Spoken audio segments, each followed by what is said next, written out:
Rumah sakit yang ditinggalkan. Rumah Sakit Harapan Jaya sudah terbengkalai selama lebih dari 15 tahun. Bangunannya menjulang pucat di pinggir kota, jendelanya pecah, dan lorongnya dipenuhi noda hitam tak jelas asalnya. Warga sekitar percaya tempat itu dikutuk setelah kebakaran misterius yang menewaskan seorang perawat hamil. Malam itu, Dika, Rani, Bagas, dan Mila nekat masuk untuk membuat konten horor. Begitu kaki mereka menginjak lantai keramik retak, udara mendadak dingin menusuk. Di bangsal tua bertuliskan mawar, terdengar suara tangisan perempuan. Awalnya lirih, lalu semakin dekat. Ini cuma rekaman, kan? Bisik Mila gemetar. Tiba-tiba pintu besi menutup sendiri. Lampu senter berkedip. Di ujung lorong, sesosok perempuan berbaju putih berdiri membelakangi mereka. Rambutnya panjang menutupi wajah. Bau anyir darah menguar. Perempuan itu perlahan berbalik. Mulutnya tersenyum terlalu lebar. Lampu mati. Kuntilanak bangsal mawar. Dika terbangun sendirian di ruang IGD. Teman-temannya menghilang. Jam dinding berkarat berdetak mundur. Di dinding tertulis dengan darah kering, "Jangan lahir di sini." Langkah kaki terdengar mendekat, diiringi tawa cekikikan. Dari balik tirai pasien, muncul kuntilanak itu. Perutnya sobek, darah mengalir ke lantai. "Aku, perawat di sini," bisiknya serak. "Bayiku mereka ambil."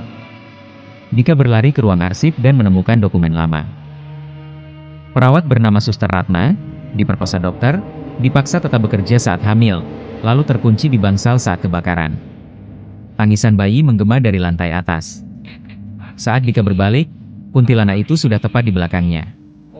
Kukunya mencengkeram bahunya. "Temani aku, jaga rumah sakit ini." Ritual yang gagal. Rani ternyata masih hidup, terjebak di ruang operasi. Ia menemukan buku ritual kuno milik Satpam lama. Roh Ratna bisa ditenangkan jika jasad dan bayinya dimakamkan layak. Mereka bertemu kembali di ruang bersalin terbakar. Di sana ada tulang belulang bayi di dalam inkubator hangus. Bagas mencoba membawa tulang itu keluar. Tiba-tiba seluruh pintu terkunci. Jeritan kuntilanak menggema, "Kalian mau merenggut bayiku lagi?" Dinding berdarah, alat medis melayang. Nila diseret ke langit-langit, lehernya patah seketika. Rani membaca mantra dengan tangan gemetar. Api menyala di sekeliling mereka. Kuntilanak itu berteriak kesakitan, namun tersenyum. "Kalau aku pergi, kalian ikut." Bangunan mulai runtuh. Penunggu baru. Pagi hari. Rumah sakit itu terbakar habis.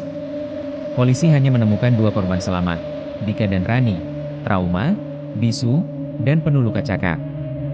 Beberapa bulan kemudian, di lokasi bekas rumah sakit, dibangun klinik baru.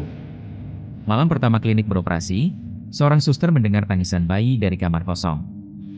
Di cermin ruang perawat, terlihat 2 bayangan baru berdiri di belakangnya.